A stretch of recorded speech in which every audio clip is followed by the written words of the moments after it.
And we're back with Beyond the Ballot after a three-week vacation for Renee. And we'll start off with I'm Jim Check. And I'm Renee Merrifield. And now I've been outed on my 3-week vacation. Well, there you go. Everybody deserves a vacation. You've hit a great milestone, and everybody deserves to take a little break, right? And I hope you enjoyed that very well. It was amazing. Absolutely amazing. And trip of a lifetime, I say. While you were gone, though, the BC NDP filled their stovetop up with nothing but mess, pots foaming over everywhere. And I don't know which one is the bigger disaster, but the one that I think could become the biggest scandal for the NDP this year, at least, is the BC Ferry decision. I absolutely agree. That was a huge blunder. It comes right on the heels of them making a very significant announcement of how they were going to reinvigorate the shipbuilding industry in BC. They, make these huge announcements on, during their election of how they're going to reinvigorate the economy and get jobs back. And then Eby, how many times did he get up in front of everyone and say, they opened the throne speech this year with the session by basically saying that they're going to be looking at, anything that could really get our economy going. And at the same time, they're negotiating with a Chinese company.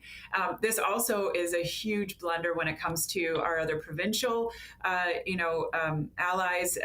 They've basically been subjected to tariffs and by the Chinese government. So it's certainly not a friendly sort of interaction right now.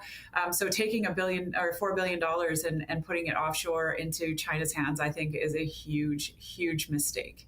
And every layer, it was almost like you had to uncover like lie after lie after lie, as they were talking through some of those decisions and why. And I don't know if it was just they had the wrong information or that, a communications director was kind of making things up on the fly. But it seemed like every time they would come out with a statement, there would be a counter statement by whomever they had, talked about, like, some of the unions or some of the shipbuilding companies saying, oh, no, that's not what happened. Here's really what happened. And it really did not leave them in a positive light.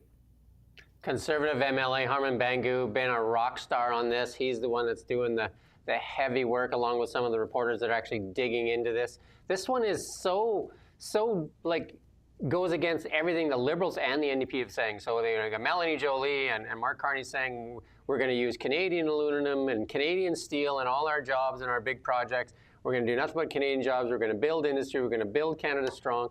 And here's a $4 billion project that would be huge for British Columbia for sure.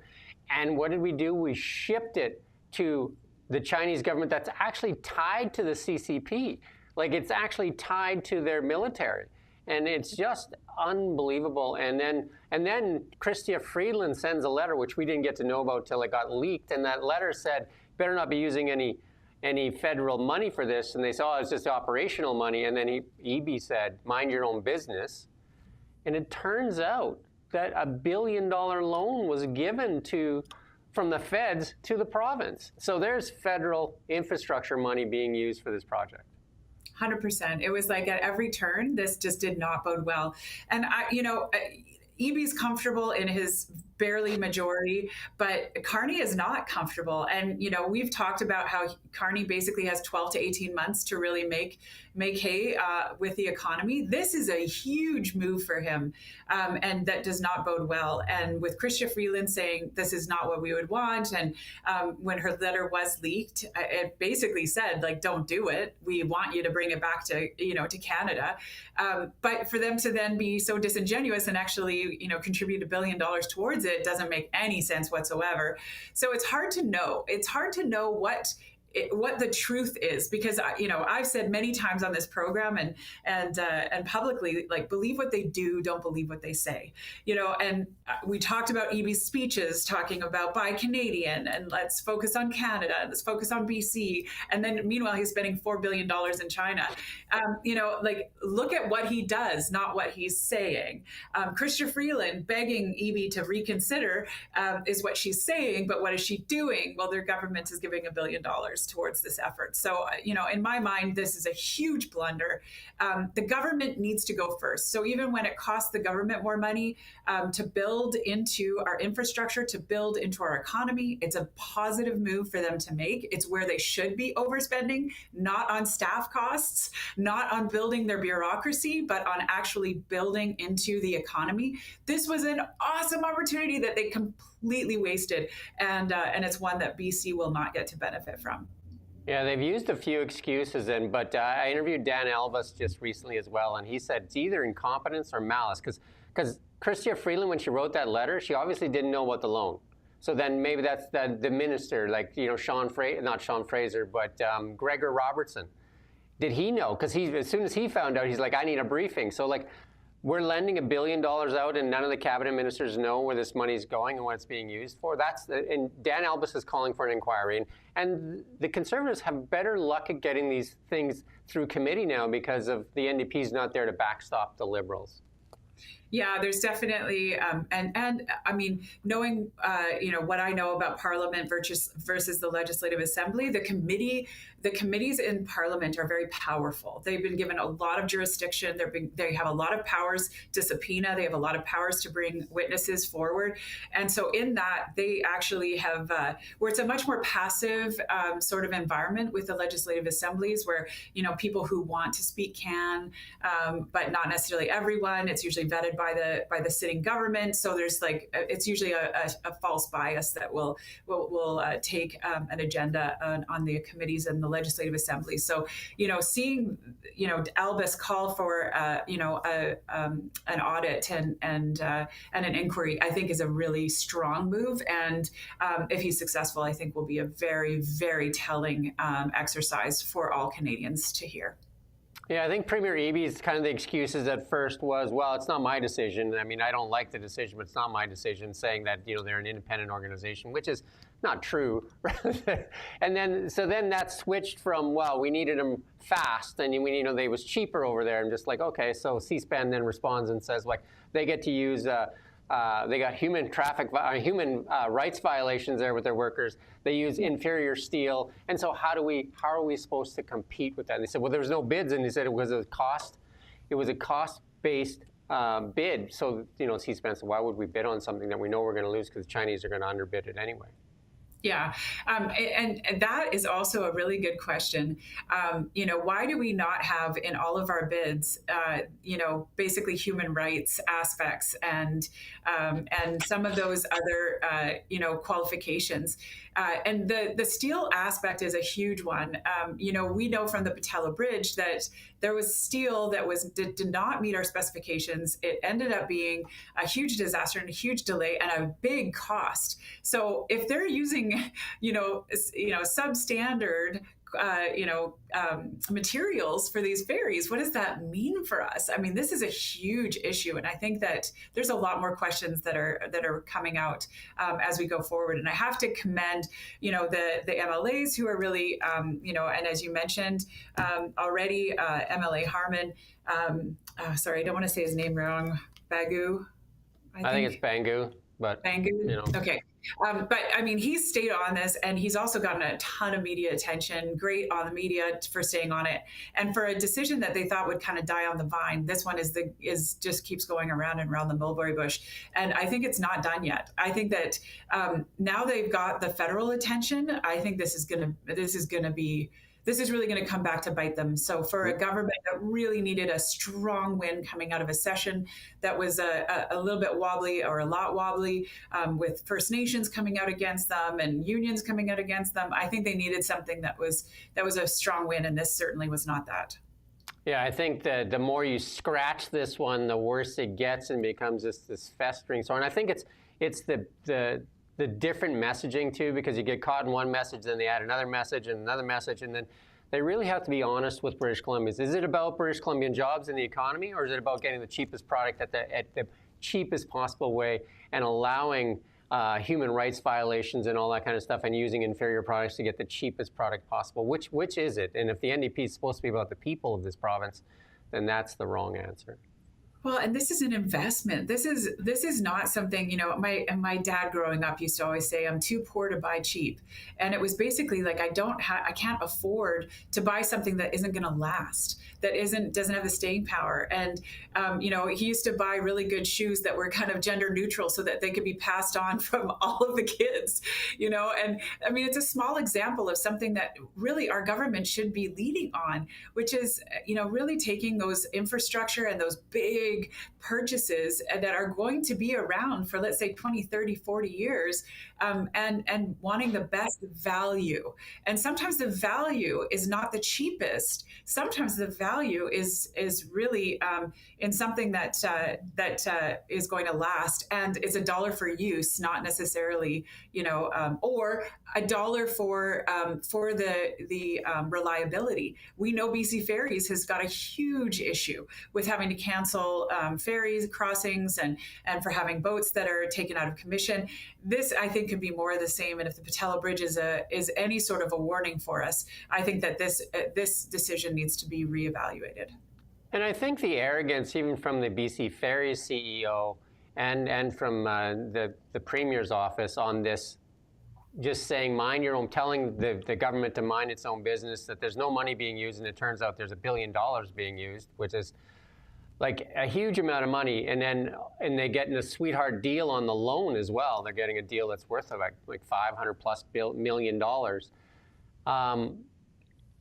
I think it's just an insult to British Columbians as well, like the jobs that this could have brought. And then Canada used to be one of the top naval fleets in the world, and we've given away our shipbuilding. And here's a chance to rebuild our shipbuilding when we said we have to build Canada strong. We have to start building even our military, and a lot of that goes into building ships, because the ships are so important in our security as well. And this is not, I mean, you're bang on, Jim. This is not, bureaucracy that we're spending money on, or, frivolous, committees, or overpaid consultants. This is part of the infrastructure of our economy and in an industry. And so for government to basically turn its nose to the shipbuilding in BC, to the shipbuilding in Canada, and say, you guys are just not going to, cut it, and to not spend that $4 billion here that could be used for them to invest in retooling, to invest in innovation, to invest in their own infrastructure, I think is such a huge blunder. I don't know how to say it any other way. And your point about, mind your own business was incredibly disrespectful, not just to British Columbians, but to Canadians. We're using all of Canada's taxpayer dollars right here in, for this endeavor. And it turns its nose at our provincial partners like Saskatchewan, who right now are suffering under massive tariffs from the Chinese government. It turns its nose at our steel industry, who are suffering under huge tariffs, from the Chinese. So I think we have to really rethink this. And this is not, I think the government is really in trouble on this one if they don't pivot quickly. Yeah, the big question I have in this, being an accountant, is like, who knew what and when on the money? Because like EB said, I don't know if he's pretending or not, but said that there was no federal money. There obviously is. So did he not know? And then Brenda Bailey, the finance minister, she must know. Like, I mean, that money, somebody has to be writing that check. And then Chrystia Freeland, like, she's the transport minister, she should know. And then Gregor Robertson looking after the Canadian Infrastructure Bank. Like, who knew what when? Because it looks like Gregor Robertson had no clue. And Chrystia Freeland's letter says she had no clue. And David Eby from his comments said he had no clue. So do we send $1 billion just anywhere without cabinet ministers aware and the premier aware of what's going on? We do not. Those types of decisions are made usually by a Treasury a committee that has eyes on it. So for basically every single cabinet minister to not know about that, something happened, like something was missed, and I think it warrants a lot more investigation. Yeah, Harman Bangu deserves a little bit of recognition, though. He's definitely beating that drum, and he's actually, this, like I say, could turn out to be the biggest scandal for the NDP this year. But they got lots of competition in their scandals. And then FBI Director Kash Patel put this out, though, too, just recently here. yesterday actually, 2 Chinese nationals caught spying on our Navy and trying to recruit American service members for the CCP's intel service. And they're going after them. But I mean, here we are actually giving money to the same. This is tied to their military, and they're building our ships for us.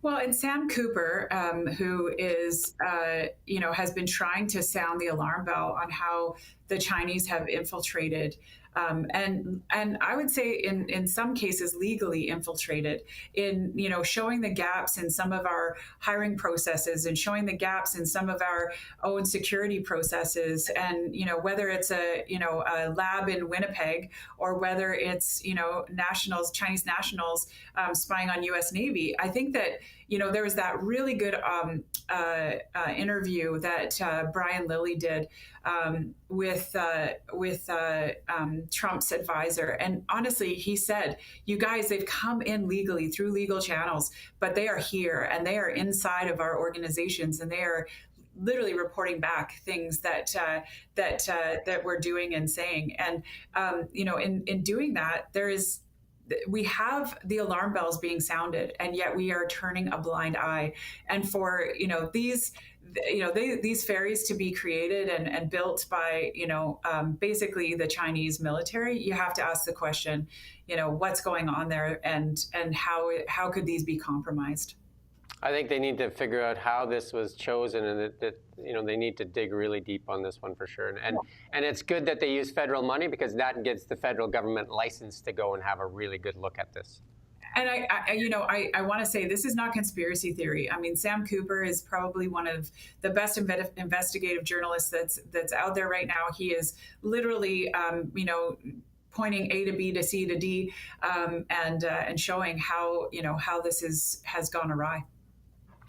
Yeah, and then like we say, the pots on the stove are boiling over for the NDP, and I'm saying this could be the biggest scandal for them. But the healthcare crisis in British Columbia is not just related to interior health, but that healthcare crisis is bubbling up like you wouldn't believe as well. And we see this in this local story. And I think you were one of the first people to bring it to light here on this show, actually. You brought up the pediatric ward when you were actually in the hospital there talking to people.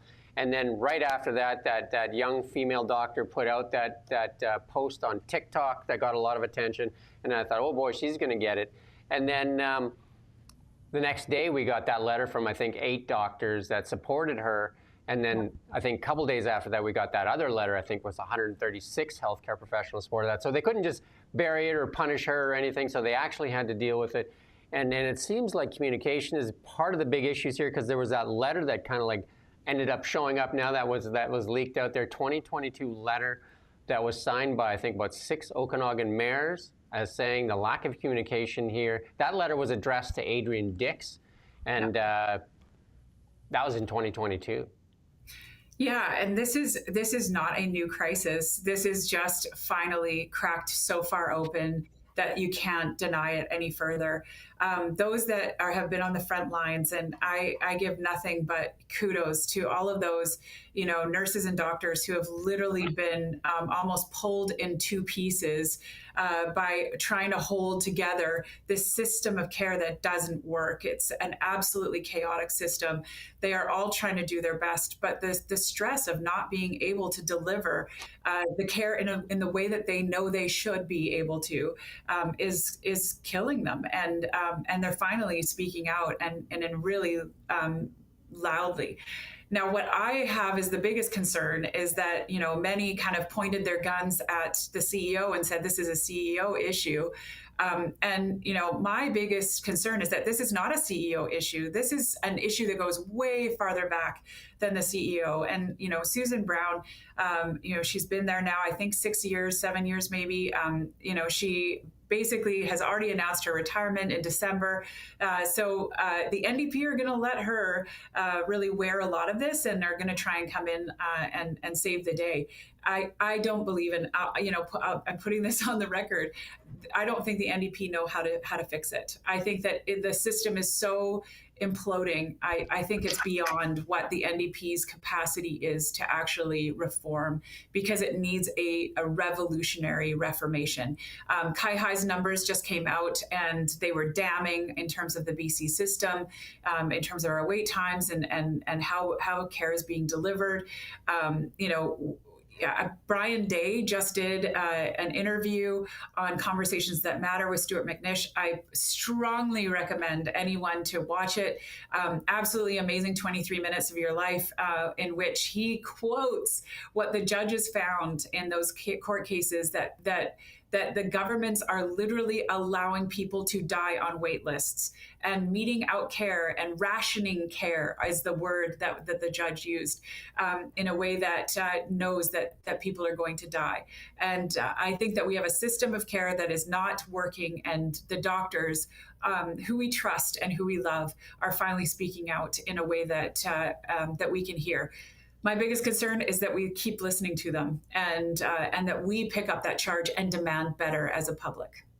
Yeah, they offered up Susan Brown as a sacrificial lamb for sure, but this goes way beyond her, because this is also showing its problems in the Fraser Health Authority as well. So, and then that letter to Adrian Dix, I think, is a really damning letter, because for 6 Okanagan mayors to write that letter and then get really no response, because we asked Josie Osborne that question too, like what was the response on that letter? Adrian Dix, we've reached out to many, I can say many times for an interview. Zero. That's how many times. He will not be held accountable, and that's the problem with a lot of these politicians. They refuse to be held accountable. And then, Josie Osborne comes in after, this thing got pretty hot. She swoops in here for a day, grants us 5 minutes for an interview, and then meets with a few people, not with the disgruntled, like doctors and that, but just with a few people. And then they're out there spending money they're spending $5 million on social media in the U.S. to try to get doctors and nurses. They set up a coffee van outside of hospitals in Seattle there to convince doctors and nurses to come here because of the politics or whatever. It makes no sense. Why wouldn't they spend some money and energy to convince these pediatricians that quit the hospital here to go back to work at the hospital? I think that you can attract as many people as you want, but the culture is going to be what keeps them there. And that is going to be a revolving door of recruitment rather than really focusing on what's necessary, which is retention. And the only way you're going to retain healthcare workers is by giving them an environment in which they can do their jobs successfully. You look at all of the other outcomes, and the beginning of, and I'm just at the reading Dr. Brian Day's book that he just published about the Canadian healthcare system. And, at the very beginning, he says, we have the worst outcomes in 37 socialized healthcare system countries. The worst outcomes. We are dead last in all of the fully socialized countries. Nobody is emulating our system of care because it costs more per capita than anywhere else, and we deliver the worst results per capita. This is a damning expose on the healthcare system. And what we need to do is actually get that news out. Now, the sad part is that in 2012, BC was actually at the top of the provinces in terms of outcomes, and we had some of the best results and the best wait times in all of Canada. We have fallen off a cliff, and since the NDP took over, it continued a steady slide downward. We can blame a lot of things. We can blame population growth. We can blame the lack of infrastructure, but the reality is our dollars per capita has continued to go up every single year, and we are seeing worse results. Something has to change dramatically. And I think that, maybe they're waiting for, the doctors to kind of gain the political will for that reformation. But my hope is that the public, who holds government to account, actually demands better care in a better way, and that we actually see a huge reformation of our healthcare system. I think it's the accountability problem for sure too, because how many times, and I've heard this from many people, is that they've asked for communication with IH here just locally, and they get no response. I mean, how many times we reach out as media to get a response, we get no response. And it's just like this almost like they don't need to be held accountable. And I've heard, and I haven't verified this, I've heard from frontline workers where they say that it's not just about money, it's about they're being asked to do things they don't feel comfortable with. And I go mean, ahead. I had doctors that came and petitioned, me and, as an MLA and begged me to please get, to work on getting hallway beds, out of our hospital, that they were inhumane. They were undignified. And I mean, anyone who has had a loved one in the hospital in a hallway for days on end, literally away, and you have to think the hallways were not created with bathrooms. So you don't have a room with a bathroom right there. These are immunocompromised patients. These are patients that are struggling, health wise. They might have a huge walk just to get to the restroom, with poles and all that sorts. Take a walk through some of these wards. It is absolutely horrific how we are housing people right now in our hospitals. And this is just one of those business case things. If someone with a real business sense could look at the sixth floor of our hospital and realize that there's an entire ward that is dark and used for storage right now, that could be utilized for patients, I think that people would be offended that their loved ones are being held in hallways right now and in hallway beds. But when I brought that up as an MLA and really was trying to petition Adrian Dix at the time to get rid of the hallway beds with these poles, and it's like we're talking surgeons and intensivists who are begging to get rid of these beds. As I was begging to, Dix to try and see that happen, one of the things that happened is he came and made this announcement that we had added 60 beds, to KGH. Those 60 beds were hallway beds that were just made permanent rather than made temporary and as a temporary fix. We've got huge issues, and the pediatric ward is the tip of the iceberg. And my fear is that we end up with a lot more of these chaotic situations happening. And I've heard murmurings and rumblings of other units that are at the tipping point as well. Yeah, and we've been talking about this story forever too, just on the closures, the ER closures over and over again, and Lillooet and 100 Mile House and Merritt and Oliver and all that stuff. So this is way past the pediatric ward. But I mean, if the BC NDP don't think it's that important, like EB here should be here himself, because when you have that many pediatricians quit the hospital, of 20 I think it was 17 of them quit or 16 of them quit. Like that should tell you something, right? Of the 20. There was 16, and there were 6 left in the end. Yeah. And 7 of them quit like in a very short span. Like, I mean, that should say they didn't leave Kelowna though, right? You know what I mean? No, so here. So wow. I mean, again, great work by Harman Bangu on this one too, as well as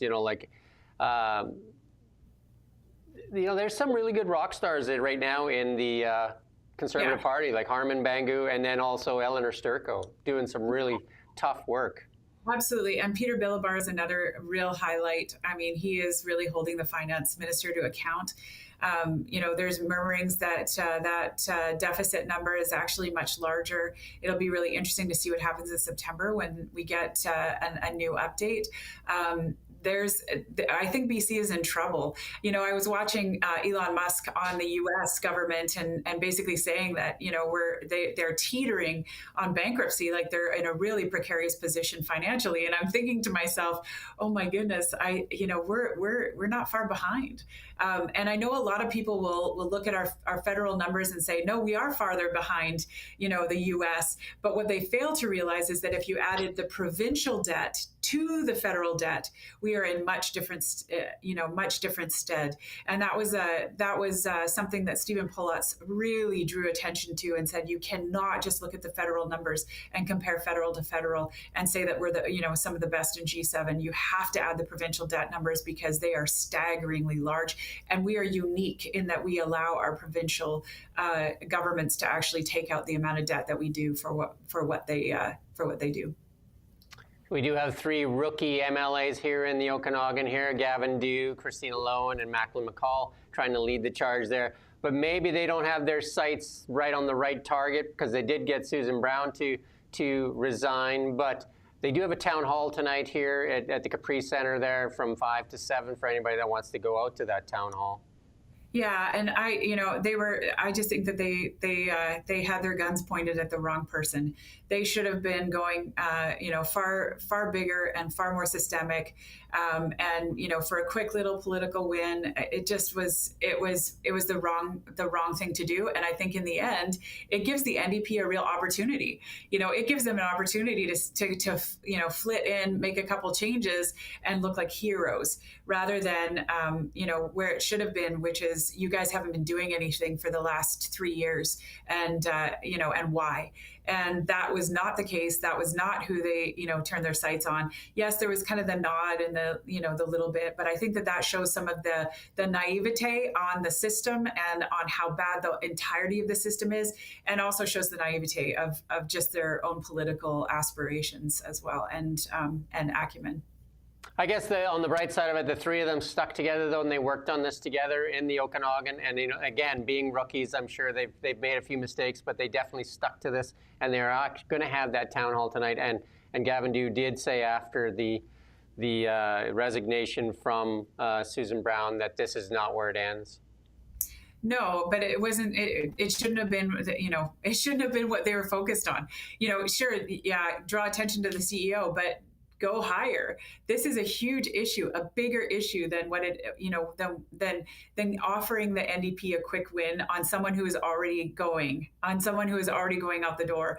So, I think it was a little bit of a faulty start. And the reality is that, the people of the Okanagan are very concerned about healthcare. We have consistently seen our healthcare decline. Jim, you mentioned all of the ER closures. Back when I was on the Interior Health Authority board, that didn't happen. We never, in the 4 years that I was a part of that board, we never once closed down an ER. I mean, I can't even imagine doing something of that, of that nature. Right. There were ERs that we had to close down permanently because there just wasn't, the need or the staffing for. But that was like I can think of one in all of that time, and in the vast majority of the ones that were around, and even at that, in that particular situation, we closed down the hospital, but we kept the ER open so that there was that access to care for rural and remote individuals. So that just didn't happen. These on again, off again, on again, off again. We're not going to have any staffing for these particular times. This is a new phenomenon. And, I was at the nail salon yesterday. I'm sorry, I was getting my nails done.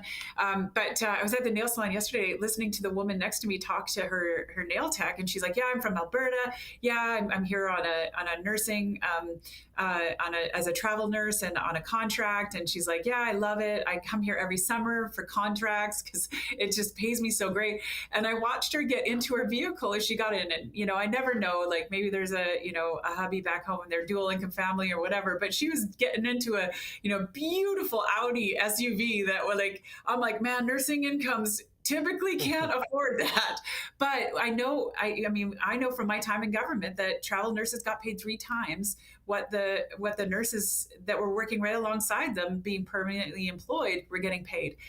It's a huge waste of money. We saw tens of millions of dollars going to this in every single health authority. This is not unique to the Interior by any stretch. And we actually saw travel nurses coming from Vancouver and they were actually taking contracts and crossing. But I have heard from some of the travel nurse organizations that they've had a much more difficult time without the Airbnbs being offered, because those travel nurses are coming in for 2 to 6 weeks at a time, and they just simply cannot find housing that they can afford. I've had that conversation. Actually, I had a conversation with Brenda Bailey there on the Airbnb thing too. You can go read that on LinkedIn. Her facts are a little different than mine, but she told me those are the facts. But anyway, we won't get into that right now.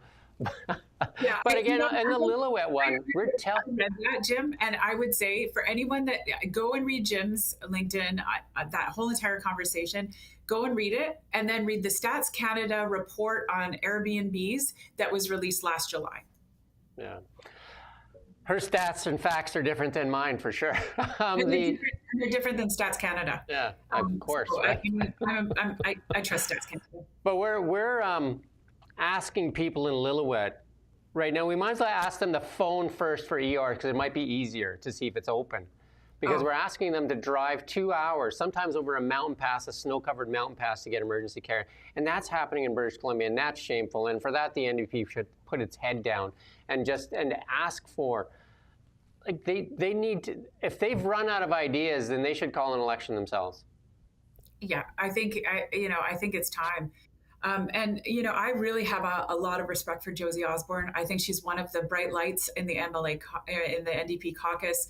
She's incredibly smart, very articulate. She definitely is quick on her feet and can hold the line in terms of her in terms of her mantra. But what I will say is that she is not a businesswoman.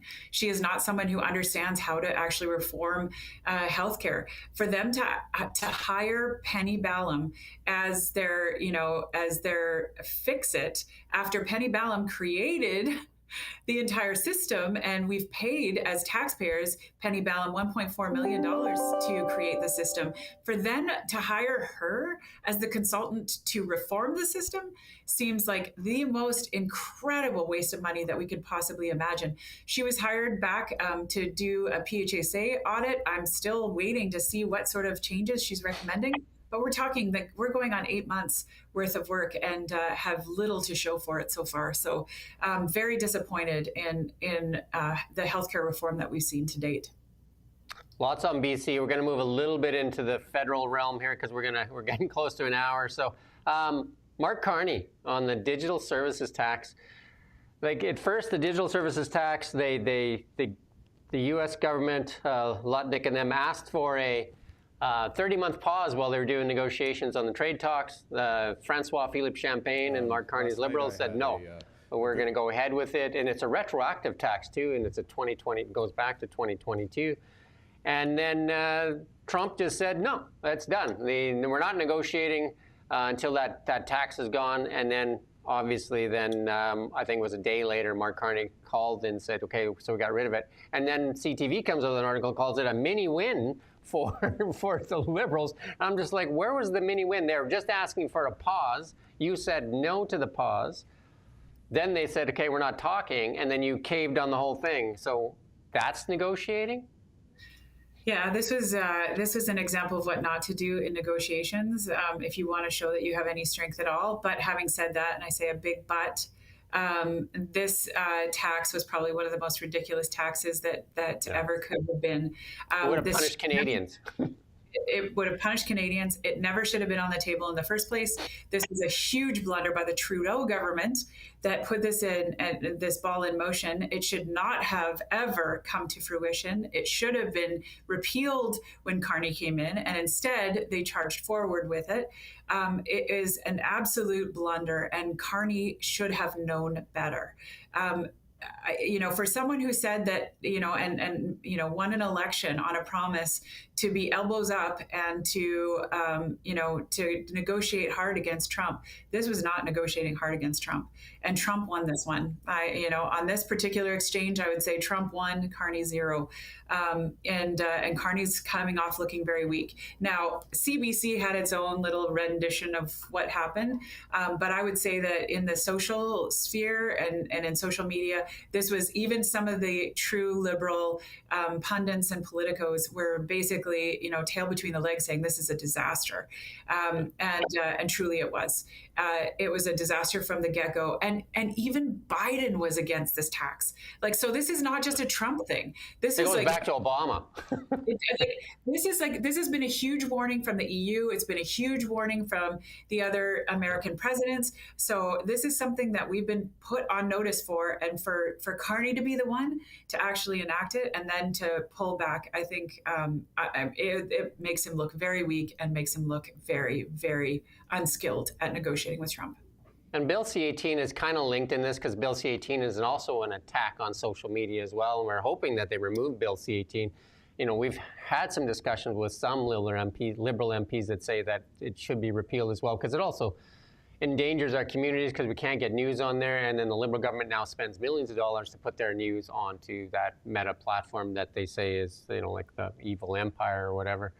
But I was going to play Carney's little clip here, but in the interest of time, I won't, because he basically doesn't answer anything. They asked him why he gave it up and what he got for it, and he just mumbled on, and let me be clear a couple times, and let me be clear that it didn't look good on Canada. It was like, it's got to be in lessons of, if I would recommend these people go read The Art of the Deal. Just do that as step one. Just read the book. And then maybe just rethink, Francois, like how you're going to negotiate with somebody like that, because that is not the way.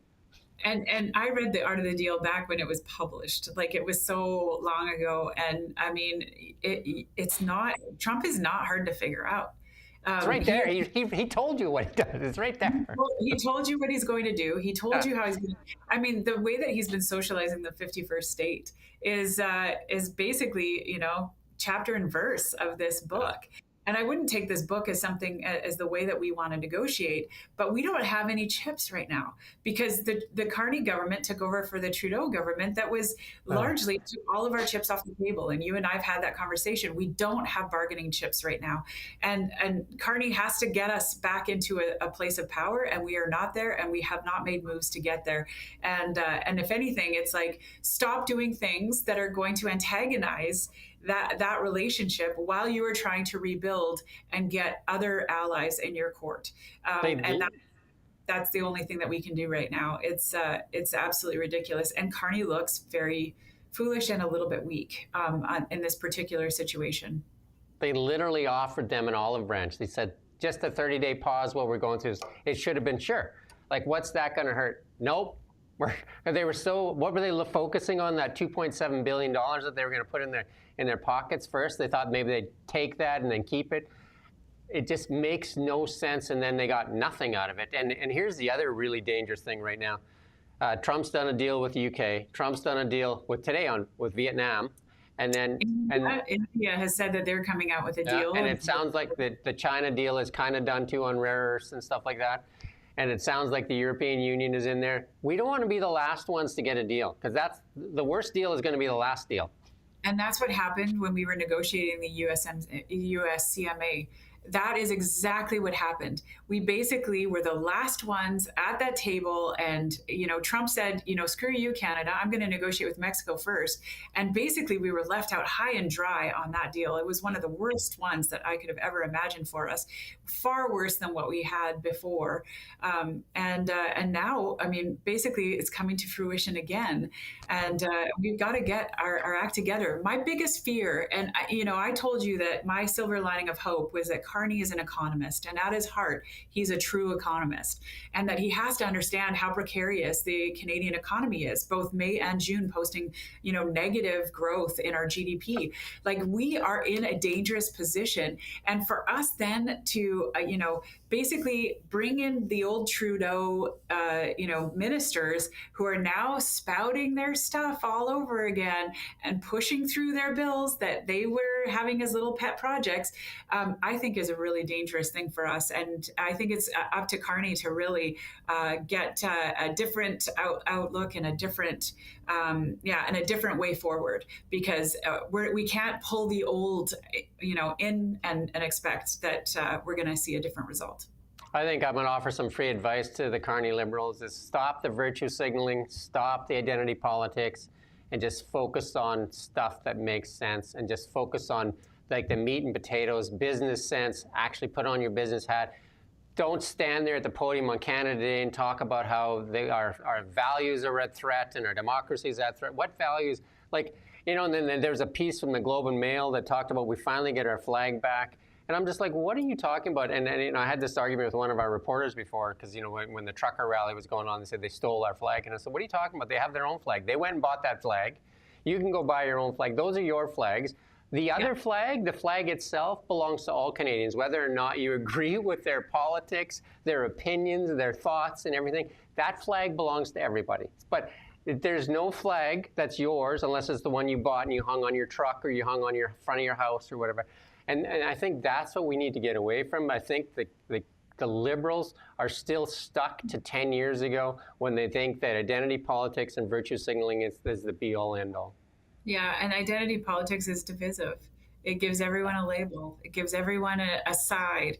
It teaches everyone that there's a right and a wrong. And ultimately, we have very few rights and wrongs, and they're usually, enshrined in our justice system. And we need to focus right now. We need a government that's focused on economy. We need a government that's focused on housing and healthcare, on making sure that we're moving in the right direction. We need a government that's focused on tearing down provincial borders and on major infrastructure projects. This is not rocket science. We need new trade partners. Start working on that. And right now I'm very concerned that, especially in Carney's speech, that was, that was just so distasteful. So and cringe. Really, yeah, it was like, oh, no. Let's talk about hope. Let's talk about all the good things about Canadian. Let's talk about how our flag unites us. Let's talk about how we all identify with that flag, and that we all identify with this beautiful country that we have, and all of its rich natural resources that we're about to unlock.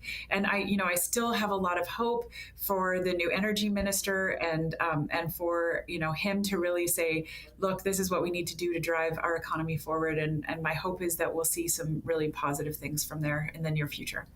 Well, the Conservatives gave him the go card. They said, here you go. Let's see what you can do with it. So they don't have any excuses. They've said, here's your Bill C-5 that you wanted. So let's see some action. And we need action. Like, we need action in the worst way. We have unemployment that's probably going to go over 7% here, which is a horrible number in Canada, an absolute horrible number. It really is.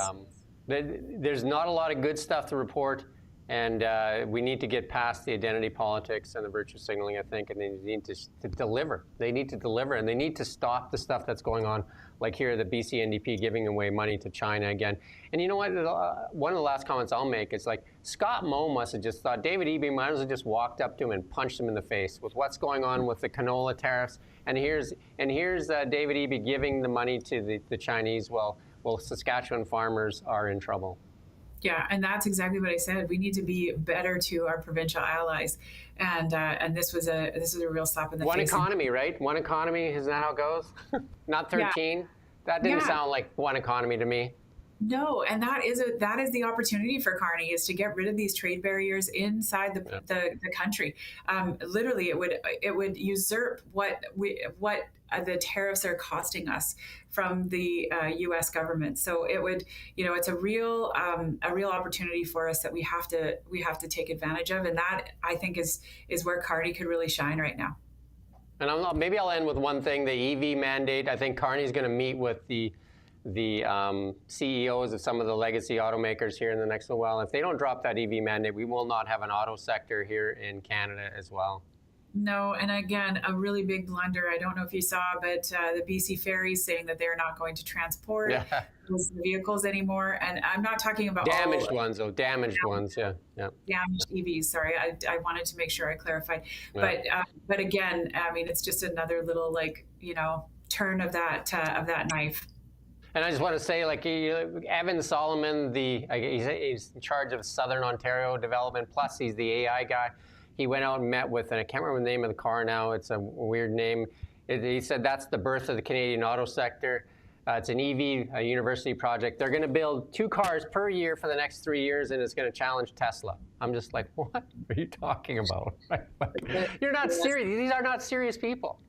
It doesn't seem so, no. Anyway, it's great that you're back, and another great show, and then we're back next week. Lots going on, and really kind of exciting times, and we'll see where everything's going. Bill C-5, I really do want to see what they do with Bill C-5. Yeah, agreed. Awesome. All right. Thanks, Renee. Thank you, and thanks for listening. All right, and thank you for watching Now Media.